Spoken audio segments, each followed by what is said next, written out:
मनुष्य जीवन का सबसे बड़ा दुख होता है निर्धनता। निर्धनता के दुख को वही महसूस करता है जो उसे भोग रहा होता है। पर मनुष्यों का एक स्वभाव यह भी है कि वह अपने कर्मों पर विश्वास करते हैं या भाग्य पर विश्वास करते हैं, पर किसी संत महापुरुष द्वारा बताए गए उपायों को करने में विश्वास नहीं करते। विश्वास फलदायक। आप विश्वास करेंगे तो वही उपाय आपके लिए फलदायी हो जाएंगे, और आप विश्वास नहीं करेंगे तो कितने अच्छे से अच्छे उपाय हों वह आपके लिए फलदायी नहीं होंगे। बाबा बागेश्वर ने कुछ धनवान बनाने के उपाय बताए हैं, जिन्हें यदि हम अपने जीवन में उतार लें तो हो सकता है हमारा जीवन आज जो निर्धनता में व्यतीत हो रहा है, अभाव में व्यतीत हो रहा है, वह सुखी और समृद्धि से युक्त हो जाए। उदाहरण के तौर पर हम बताते हैं विश्वास की बात। विश्वास ही सब कुछ है। अंधों के गांव में एक हाथी गया। अब अंधों ने हाथी को देखना चाहा। पहलवान ने कहा कोई बात नहीं, आप लोग देख लो। तो किसी ने हाथी के पेट को छुआ, किसी ने हाथी के पैर को छुआ, और किसी अंधे ने हाथी की पूंछ को छुआ। हाथी चला गया।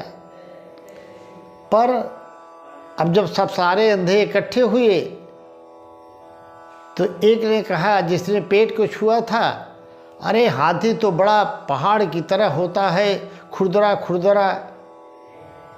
दूसरे ने कहा, नहीं नहीं, तुम नहीं जानते हो। जिसने पेड़ को छुआ था, हाँ पैर को छुआ था, उसने कहा वो तो बहुत मोटा पेड़ जैसा होता है, लकड़ी जैसा। तीसरे ने कहा जो पूंछ छुआ था, नहीं वो मोटा बांस जैसा होता है, लकड़ी जैसा कठोर। तो बता सब रहे थे, पर जिसने जो देखा था वो बता रहा था, और जो बता रहा था वो बिल्कुल सही बता रहा था। तो जैसी दृष्टि वैसी सृष्टि। यदि आप विश्वास करेंगे तो यही उपाय आपके लिए फलदायी हो जाएंगे, और विश्वास नहीं करेंगे फिर दोषारोपण करते रहें और संसार में आप रोते फिरते रहें, कोई लाभ होने वाला नहीं है। पहला उपाय क्या बताया उन्होंने? देहली पूजन। पहले के लोग देहली पूजन किया करते थे। शाम के समय, सुबह के समय देहली को साफ सुथरा करके गोबर का चौका लगाते थे, गाय के गोबर का चौका लगाते थे। ये धनवान बनने का बहुत बड़ा एक अचूक उपाय है, देहली पूजन। और दूसरा क्या उपाय है? गाय को रोटी खिलाना। अगर आप प्रतिदिन गाय को पहली रोटी और उसमें थोड़ा गुड़ मिला करके खिलाते हैं तो गाय में 33 कोटि देवता निवास करते हैं, उनका आशीर्वाद मिलता है और आपकी दरिद्रता दूर हो करके सुख समृद्धि आपकी उत्तरोत्तर बढ़ती जाती है। तीसरा उपाय है शुक्रवार के दिन 5 कौड़ी लें, केसर और चांदी का सिक्का, अगर नहीं हो सकता है तो पीतल का सिक्का ले लें, और लक्ष्मी माता के सामने समर्पित करके पीले कपड़े में बांध ले और अपनी तिजोरी में रख दे। ये सारे उपाय वैदिक उपाय हैं, वेदों ने बताया है, ये हम नहीं बता रहे हैं। चौथा उपाय है अन्नदान। भूखे को भोजन कराना इससे बड़ा और बहुत बड़ा पुण्य कोई है ही नहीं है। जो कुछ भी आपके पास है, भूखा व्यक्ति आपके पास पहुंच जाता है, उसको आप भोजन कराते हैं, माँ लक्ष्मी बहुत प्रसन्न होती हैं, अन्नपूर्णा प्रसन्न होती हैं और आप पर कृपा बरसाती है, आपका घर छोड़ के कभी नहीं जाती है। पांचवा है पीपल का पूजन। कहा जाता है कि पीपल में तीनों देवताओं का निवास है, ब्रह्मा, विष्णु और महेश। इन तीनों की प्रसन्नता के लिए पीपल का पूजन अवश्य करना चाहिए। पीपल को जल देना और शाम के समय दीपक देना, दीपक जलाना, पीपल की पूजा करना आपको सौभाग्यशाली बना देगा। छठवां है बुधवार के दिन गणेश जी का पूजन। शुक्रवार के दिन गणेश जी का पूजन करें, गुड़ और चने का भोग लगाएं, वह भोग कन्याओं में वितरित कर दें और जो बचा हुआ प्रसाद है उसे आप स्वयं ले लें। गणेश भगवान की प्रसन्नता होगी और लक्ष्मी का वास होगा। सातवां है कमल गट्टे की माला। कमल गट्टे की माला से एक मंत्र है, बहुत गोपनीय है, बताना तो नहीं चाहिए सार्वजनिक रूप से, पर बता देता हूँ। कमल गट्टे की माला से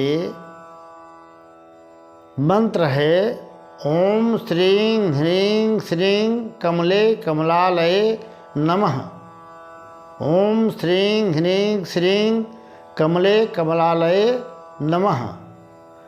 इस मंत्र का 108 बार जप करें तो माता लक्ष्मी, चूँकि कमल से ही उत्पन्न हुई हैं, वो आप पर कृपा अवश्य करेगी और आपके घर को छोड़कर कभी भी नहीं जाएगी। आठवां उपाय है दीपावली, होली, दशहरा, इन तीनों महात्योहारों पर कुछ न कुछ